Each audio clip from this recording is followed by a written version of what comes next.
So, whatever happened to that incredibly strange yet incredibly allegorical 1967's British TV series, The Prisoner? Let's find out. Movies, music, and monsters.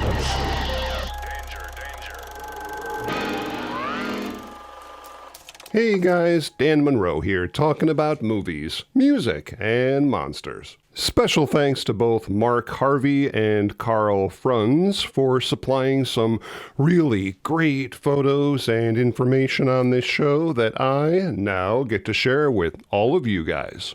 Okay, now, you may be inclined to come up with several brand new adjectives to describe this brief yet unbelievably thought-provoking TV series, which was part science fiction, part spy fiction, but 100%, I would have to say, psychological drama that, hey, I will not be pushed, filed, stamped, indexed, briefed, debriefed, or numbered. My life is my own. And I'm talking about, of course, The Prisoner, the brainchild of actor, writer, and director Patrick McGoohan from the late 1960s, a highly entertaining yet strange British television series which has not only stood the test of time as one of the greatest TV shows ever created, but also still, to this day, has both fans of the show and scholars literally scratching their heads about what the heck did I just experience? Right off the bat, there is absolutely no way to consolidate the unique brilliance of this show here in just 30 minutes, and believe me, I'm not even going to attempt it. But for those of you who have already experienced The Prisoner, and believe me, experienced is the perfect word, I'm sure you have your own ideas about what this story said to you and told you about the world we live in. And for those of you who have never seen this show, well, be seeing you. So grab your favorite diabolical number 2, an oversized weather balloon with a bucket of stale popcorn, and let's dive in.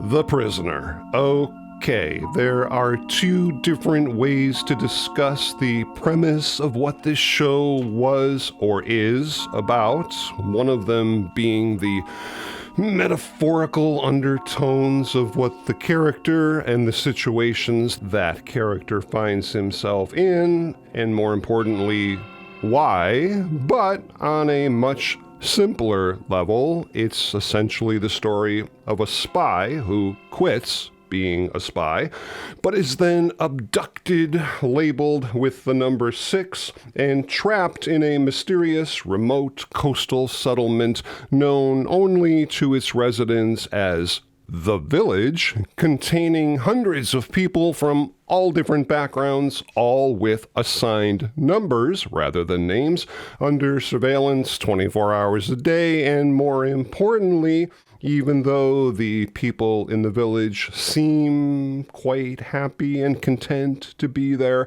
they are never allowed to leave. Now, this main character, who has no actual name in the show, but referred to only as number 6, is constantly being questioned by the ever-changing character of number 2 as to why he quit being a spy, constantly probing him for information and taking whatever means necessary to break down his will and, on a different level, I suppose, his individualism. Yeah, I know, right? We could literally spend 2 hours just discussing that basic premise, but believe me, we have a lot to get to, so let's move on. The initial concept of The Prisoner began when Patrick McGoohan, who played Number 6 in the show was starring in a British espionage spy show called Danger Man, which ran in the mid to late 1960s. It was sort of a James Bondish style spy thriller which ran for 4 seasons and was called Secret Agent when it was eventually broadcast in the United States, but Patrick McGoohan decided he had simply had enough of this particular Danger Man show and essentially went and told Lou Grade, who was the managing director of ITC Entertainment, that he was quitting Danger Man, but wanted to pursue one of his own ideas, which he then pitched the initial concept for The Prisoner. I went in to see Lou Grade. I had photographs of the village. I met him on a Saturday morning at 7 o'clock. He said, all right, what's the idea? And I had a whole format prepared of this prisoner thing. So I talked for 10 minutes, and he stopped me and said, I don't understand one word you're talking about, but how much? So I had a budget with me, oddly enough, and I told him how much. He says, when can you start? I said, Monday. And that's how we started. There is a lot of, shall we say, polite disputes among fans of the show in regards to who actually developed The Prisoner, but I suppose, after thinking about it for a while, the most honest answer would be that Patrick McGoohan created the concept, and then George Markstein and director David Tomlin added their own interpretations and personal touches during the development of the series. Many people who watched Danger Man at the time thought, in their own minds at least, that there was a possibility that the character of John Drake from Danger Man was the same character as number 6 in The Prisoner, but Patrick McGoohan made it quite clear in many different interviews over the years that they were absolutely not and never intended to be the same character. Now this is really interesting. Patrick McGoohan originally only wanted to produce 7 episodes of The Prisoner. He wanted it to come across more of a mini-series than a TV series, and he just didn't think that the story could be, or should be, spread any thinner than that. But Lou Grade insisted that more than just 7 episodes needed to be produced to match the way syndicated TV shows were sold and aired at the time, so Patrick initially agreed to the standard 26 episodes, and for a myriad of reasons, the show concluded with only 17 episodes. Filming for The Prisoner began in London on August 28, 1966 for the series' opening sequence, and a short time later in Portmeirion, North Wales, in a stunning location that Patrick McGoohan, when he was filming an earlier episode of Danger Man, made a mental note to himself that at some point, this location is so beautiful it would be a great place to film either an entire movie or a TV series. Kinda cool, many of the local residents were often recruited to stand in as extras for the show, and additional footage was also shot at MGM British Studios in Borehamwood in southern England. Now, at this time, most British television shows were still being broadcast in black and white, but luckily the decision was made to film this series in color to eventually appeal to a larger audience and also entice the American networks to pick up the show.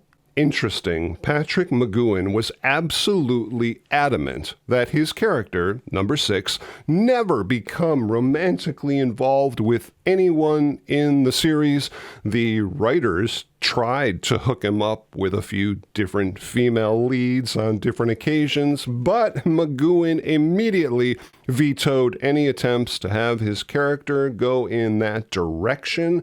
I do know that Patrick didn't want the audience to associate his character with any kind of a, womanizing, gun-shooting James Bond type, and he was extremely devoted to his Roman Catholic beliefs. this guy also guest starred more times than any other actor on Columbo. The rover, or more specifically, the giant white weather balloon that follows you around to make sure you don't escape, was originally intended to be a much more magnificent looking machine, sort of a large robotic thing that would roll around, and they did actually build one for the show. But during a scene very early on where the rover was supposed to go down into the water, stop, turn around, and come back, well, it went down into the water all right and never came back. But it's fascinating how things work. According to Patrick McGoohan himself, he and his production manager just happened to, at that moment, look up at the sky and see a weather balloon. I said, how many can you get within 2 hours? So he says, I'll see. And he went off, called the meteorological station nearby, and he came back with 100 of them, all sizes, and that's how Rover came to be. And you know what? To me, it's actually more interesting than having the initial design of a robotic rover. This thing was weird looking, and it made you think. It was bizarre and perfectly fit the tone of what the entire series ended up being. Speaking of bizarre, we have the butler, played by actor Angelo Muscat, who appeared in pretty much every episode, never speaks, and really makes you wonder, hey, did the butler do it? Was the butler really number one the whole time? Never mind, hang on, we'll get to that. Kind of cool when number 6 gives out his birth date of March 19th, 1928. Well, that was pretty relevant since that was indeed Patrick McGoohan's actual birthday. One of the things that this show really hammers home is the fact that there is nothing really worse than losing your identity. Well, other than maybe one thing, which would be losing your wallet, which contains your identity. And believe me, no joke, how many times I've left my wallet in the shopping cart in the parking lot and just drove off, I can't even begin to tell you. But those days are over thanks to my new EKSTER wallet that I not only love, but definitely sets my mind at ease. The EKSTER wallet and card holders are super thin, easy to carry, and honestly, they just look really cool. Indeed, the wallets of the future. And man, do I love the quick access button. Just press it and bingo, your cards pop out with the click of a button. All their products block RFID signals to prevent wireless theft. And this is really awesome. You can also add a tracker card for either iPhone or Android so that if you do happen to misplace your wallet, simply go to your phone, open up the app, and get the exact location of where your wallet is. And it even works in reverse. Lose your phone, but have your wallet? Just click the tracker in your wallet and your phone rings. I mean, come on, how cool is that? So, whether you're thinking about picking up a really cool smart wallet for yourself or maybe as a gift for someone else, they do have both him and her options available. Definitely check out EKSTER, voted the #1 smart wallet by Men's Health magazine with free shipping and a 2-year warranty on all products. You can also use the code Dan Monroe at checkout to unlock even more extra savings. So yeah, EKSTER, check them out. I did, and I honestly have to say I freaking love this wallet. And now back to The Prisoner. The automobile that number 6 drove around was super cool, a green and yellow Lotus Super 7 Series 2 1500 Cosworth, which the character claimed to have built himself in the show, which was actually quite possible since this particular vehicle was an available kit at the time in England. McGowan personally contacted the Lotus Company, initially asking for an Elan to use in the series, but he eventually chose the 7 model. Tons of stock footage of the car was filmed very early on, including the memorable opening credits footage where he drives down into the underground car park. There is a ton of information out there about this car or cars on the web, but after speaking to a Lotus enthusiast, I have pretty much come to the conclusion that there were only 2 cars used to film The Prisoner. The first being the Lotus Demonstrator, and the second being the car supplied by Caterham Cars in Surrey, who provided the car to the production for the final episode, Fallout. However, Caterham Cars does still produce a modern version of the Super 7, the oldest production car still made in England. And that is super cool. This is really sort of interesting, and I never knew this, but apparently Patrick McGowan was originally approached to be the very first James Bond in history, which, according to Patrick himself, he turned down. But come on, wouldn't that have been cool? Bond. James Bond. The show's theme music was actually written by 2 different composers prior to Ron Grainer. Robert Farnon and Wilfred Josephs both wrote themes of their own, but were rejected prior to Ron Grainer, who wrote a softer version of the theme at first before McGowan made him beef it up. These really interesting alternate versions can be heard, right here, so just do a simple search. The British rock band Iron Maiden performed 2 songs based on this series, the first being titled The Prisoner from the album Number of the Beast, and the second was called Back in the Village on the album Power Slave. This series was so extremely popular with both fans and critics. So many questions asked, so many questions to be answered, which brings us to the highly controversial final episode of the series, ironically titled Fallout, where enthusiastic audiences have been glued to their seats for the last 16 shows, now await the all-important closure with all of the questions answered, all of the mysteries revealed, and finally the answer to the question, who is number 1? Well, never happened. Or did it? And believe me, the fans of the show, at least many of them, were really ticked off about it. So much so, in fact, according to Patrick McGowan, he had to literally escape to the mountains for several weeks after that show aired, just to avoid not only all the angry people, but the ever-growing controversy about this final episode.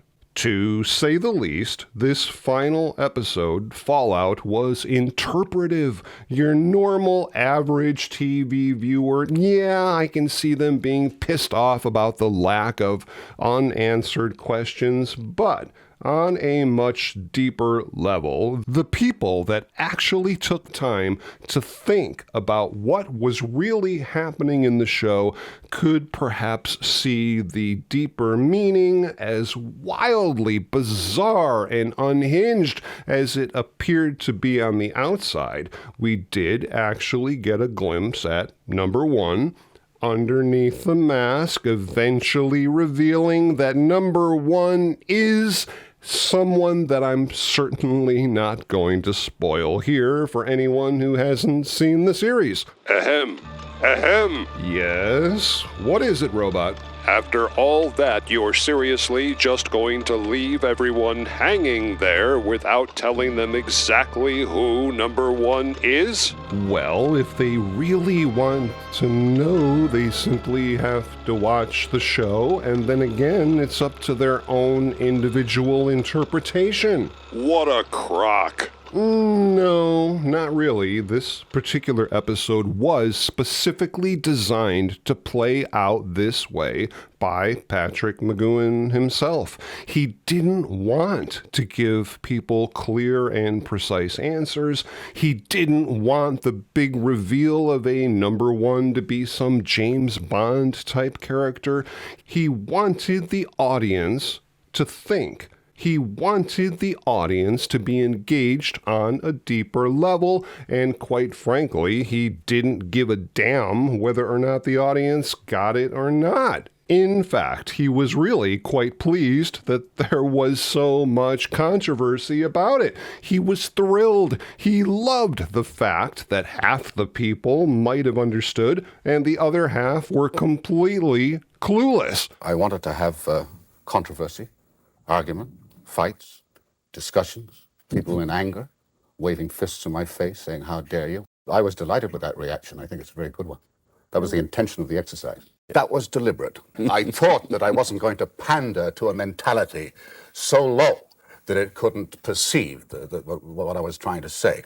So you had to be a little quick to pick it up. After eventually escaping the village with the ever-present butler, of course, the prisoner character enters a new dwelling with a door that mysteriously opens by itself, hitting home in a pretty obvious way that number 6 will never escape the village, and he will live his entire life still being a prisoner, as we are all prisoners to the giant corporate media entities that rule our lives almost on an hourly basis, which makes this series even more relevant today in 2024 because of these. If you lose your car keys, you'll walk around trying to find them, backtracking your day to see where they might have been lost, but you lose your phone, complete and total mental breakdown. Why? Well, I think that's in essence exactly what The Prisoner was trying to tell us back in 1967, and why to me this series is not only still relevant today, but also rings true on so many different levels in modern society. God, wouldn't it be amazing to hear what Patrick McGoohan would have to say about all this if he were still alive today? He would probably say something like, "Yeah, be seeing ya." The Prisoner was released in the UK on both VHS and Betamax in 1982, directly from the original 16mm film prints, DVD in both the UK and the US in 2000. A 40th anniversary special edition DVD box set was released in 2007, and finally, The Prisoner, the complete series, released on gorgeous high-definition Blu-ray in 2017 for its 50th anniversary, containing all 17 remastered episodes, plus tons of extra special features. Okay, but what about all the reboots, remakes, and God help us, reimaginings? Well, back in 2009, The Prisoner was remade as a television miniseries which aired in the US on AMC, starring Jim Caviezel as number 6 and Ian McKellen as number 2. The series really didn't do much of anything other than get met with mostly negative reviews and was more or less pretty much quickly forgotten. In 2009, Christopher Nolan was supposedly considering remaking the show as a big-budget Hollywood movie, but that was dropped. In 2016, Ridley Scott was in talks to do a big-screen version of The Prisoner, but then that was dropped. Circle back around to 2024, and it looks like Christopher Nolan is once again possibly tied to a potential film adaptation, but nothing concrete on that yet. I suppose only time will tell. The Prisoner was not only an enormous timestamp in the history of classic television shows, but more than that, a controversial yet engaging series that dealt with prominent issues back in the day, but universal enough to expand its message forward and taking its place within the list of other fantastic British-made television shows, including Blake 7, Space 1999, Quartermass, UFO, Doomwatch, The Omega Factor, Moonbase 3, The Guardians, and so many more. We could be here all day, but that, my friends, is the topic of another video. I really hope you guys enjoyed that deep dive all about The Prisoner, and if you did and you like this kind of stuff, please consider subscribing to the channel. I've got a whole bunch of new videos coming up really soon that I know you guys are just gonna dig. And please feel free to stop back anytime as we together continue the conversation on movies, music, and monsters. Movies, music, and monsters.